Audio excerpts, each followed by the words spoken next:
Listen, say what you want about the Mormons, but there's a reason we keep looking at them for aesthetics. I've been feeling so ugly the last several months. I couldn't figure out why, and then I remembered Mormon curls exist.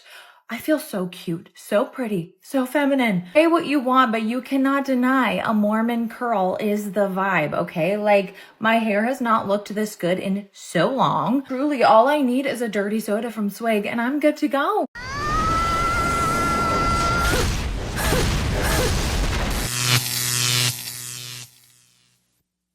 Welcome to The Wall. In today's video, we'll take a look at several women who filed for divorce and their reasons. Some talk about personal growth, others about feeling disconnected, but they all follow the same pattern, leaving the man they once claimed to love. And the best part comes later, a response from a woman who, with absolute clarity, stands up for the man after the divorce. We want you to smash that like button and subscribe to the channel. We're on our way to 150,000 subscribers, and with your help, we'll get there. Share your experience or your opinion about these videos in the comments. And without further introduction, let's get started. I'm surprised I'm with it today, and then I make a joke like, oh, so what are you doing for me for Valentine's Day? And he goes, your gift is spending time with me on the trip you booked. And then he called me materialistic because I got upset because I asked him so one day that you would have to be romantic and needs fixing. Do anything like if you don't have to find me anything. Felt like kissing. It's just different. I've got my side of the story and he's got his side too. So I ain't gonna tell her what he did, but I'll tell her what he didn't do. Treat me right, put me first, be a man of his word, stay home cause he wanted to. Always fight for my love, hold on tight like it's something that he couldn't stand to lose. The devil's in the details, I won't tell the hell that he pulled me through. All I know is in the end, it wasn't what he did, no, it was what he didn't do. Oh, boo-hoo! Let me play a sad song for you on the world's smallest violin. Remember, my friends, on the wedding day, only the man marries for love, the woman marries for a lifestyle. Why do you think marriages don't last these days? Because constant comparisons are killing them. Men are being held to increasingly unrealistic standards, based on couples on Instagram showcasing edited, perfect, and fake lives. She no longer wants to stay in on a Saturday night watching a movie and eating pizza. No, she wants the trip, the gestures, the fancy restaurant, and expects you to pay for it all, without ever slipping up. The man has to be a provider, a therapist, a motivator, a protector, romantic, attentive, patient, all at once. And do you know what the worst part is? That if one day you're tired, if one day you can't give any more, she'll say, it's not what you did, it's what you didn't do. And that, according to her, justifies ending the relationship. But she'll never admit that what really killed the relationship was the constant pressure to live up to an impossible script. She'll blame you for her decisions. If you don't believe me, just watch the next video. So today is the day that I got divorced, and someone commented why I got divorced. And like, when do you know you need to file and it's over, right? This was probably like over a year of hurt and going back and forth. He was canceling therapy sessions, getting more into sexual addiction, and seeking things online. But I'm not trying to bash him. Everyone has their own things that they battle with, and that was just his. And I couldn't take it anymore, being second best every time. And I did want to say that for the people who like second guess themselves all the time, their intuition, and they're told they're crazy, it's just their insecurities. It's not your insecurities. There's a reason you're having that feeling, and my feeling was right. So today I signed the papers. The court approved it. It's signed, and the terms are under adultery. So that says it right there, you know. But I really don't wish him any hate.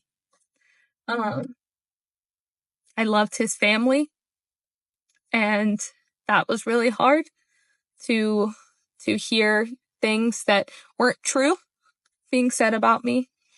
But I do just want to say, like, I have no hate towards him, towards anyone he's possibly in a relationship we're talking to. It's hard, and I'm not gonna act like it's fine. That everything happens for a reason.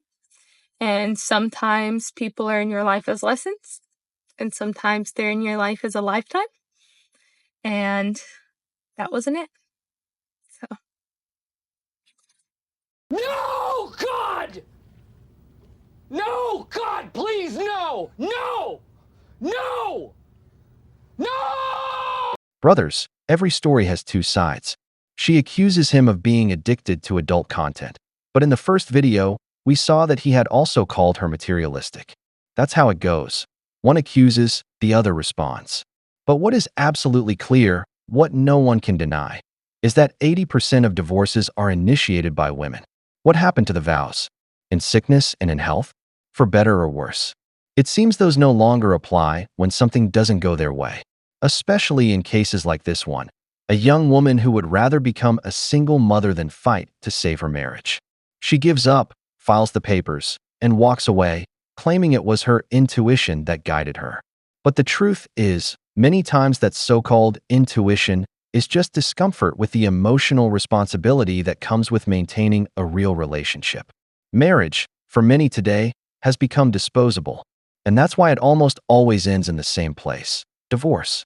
That what men really feel most of the time when it comes to divorce is resentment, not surprise, not loss, not grief, but resentment at losing their very own personal absorber of all their negative externalities, their personal patriarchal absorber of responsibilities, absorber of costs. One need look no further than how most men behave in custody battles. And that is this. Most men, we know statistically, they do not show up. They do not contest the mother's custody order. They actually do nothing.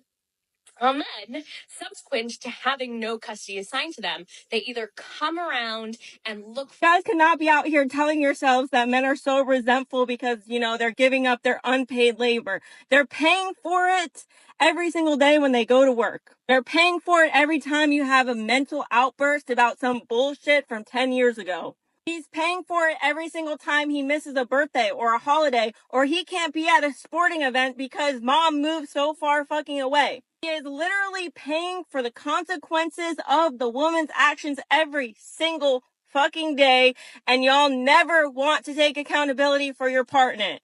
He's paying for it every single time he has to come home to an empty house with toys all over the place. He's paying for it every single time that child support hits and he has to pay for 2 households. And if anything, if men are resentful, they have every single right to be, because there's no way that he has to live like this for the rest of his life because of the consequences of your actions to not making the relationship work. And before you come at me with any kind of abuse bullshit, I'm not talking about abusive situations.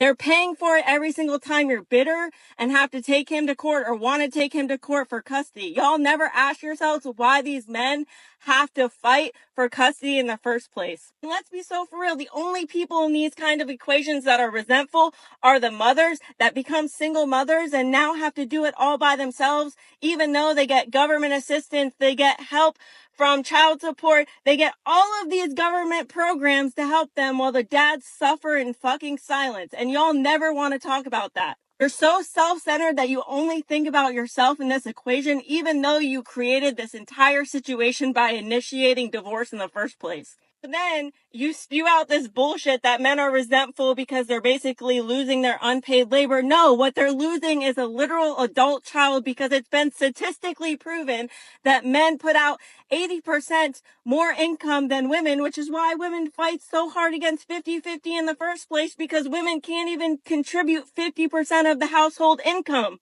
And then guess what? That man will spend 20 fucking years building up his retirement, and y'all will come in after 10 years and take whatever the fuck you can get because you're bitter.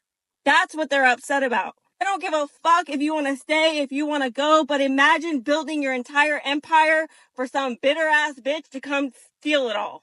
All because she opened her legs and had children with him, essentially. I'm just so sick of this narrative where women will literally tell themselves anything to avoid accountability for situations that they create. How about going to therapy? How about not picking horrible partners in the first place? How about trying to make your relationship work other than trying to dissolve the marriage in the first place and then having to take him to court in the first place? Okay, bye.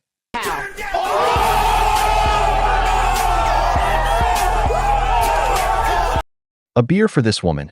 Absolutely agree. She said out loud what many men feel, but few can express. Divorce doesn't just break a family. It breaks the man who gave everything and still ends up empty-handed. It's not sadness, it's resentment. Because after providing, protecting, and carrying the weight of it all, he's left paying alimony, losing precious time with his children, and supporting 2 households, while society applauds the woman for starting over.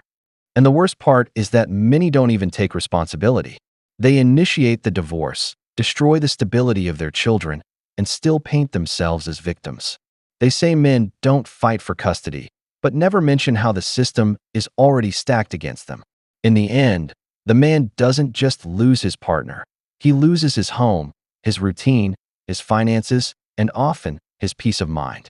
And on top of that, he has to endure being called selfish. If men feel resentment, it's justified, because the price they pay for loving and building a family keeps getting higher, with no guarantee of return. Women. Today is day 1 back at work since my 5-year marriage has come to an end. And I don't know how to feel. I do want to be distracted, be back at work, but because that's where we met, I think there's going to be a lot of wave of emotions today, and everyone asking where I've been and what's happening. So yeah, I just find a bit of comfort, like vlogging and speaking to someone and letting it out.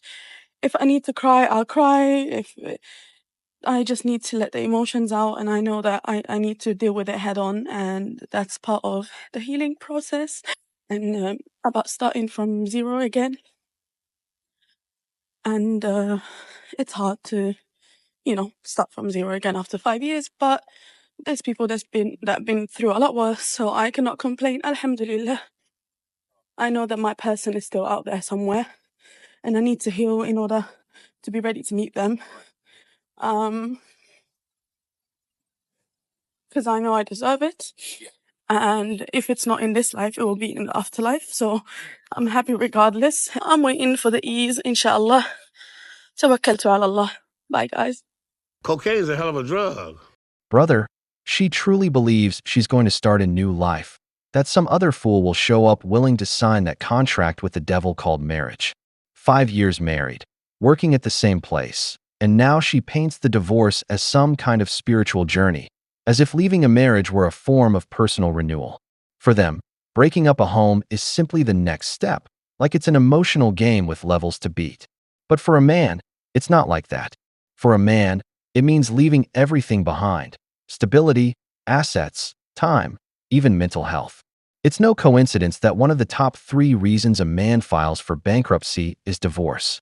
If you go through one long divorce, or worse, 2, you could literally end up on the street.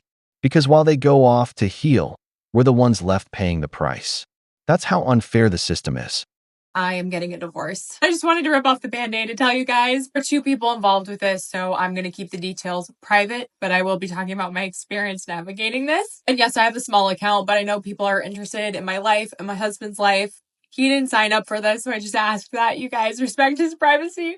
Because not only does it hurt him when you guys leave comments on old videos and stuff, but it also hurts me. Obviously, this is a person that I still love and loved a lot. The guy cuts out of leaving mean comments towards someone. So, together 5 years. Those are memories I'm thankful for. It's really painful losing that. and losing the person that felt like home. I know this is for the best. I think we both know this is for the best, but it doesn't make it suck any less. But let me tell you, I will be taking you along for the ride. Starting over, it's all of the divorce stuff. My biggest goal is feeling secure. So obviously, I have 2 dogs. I need to find an apartment. Thank you guys for giving me patience while I've kind of dealt with this behind the scenes. And cheers to starting over.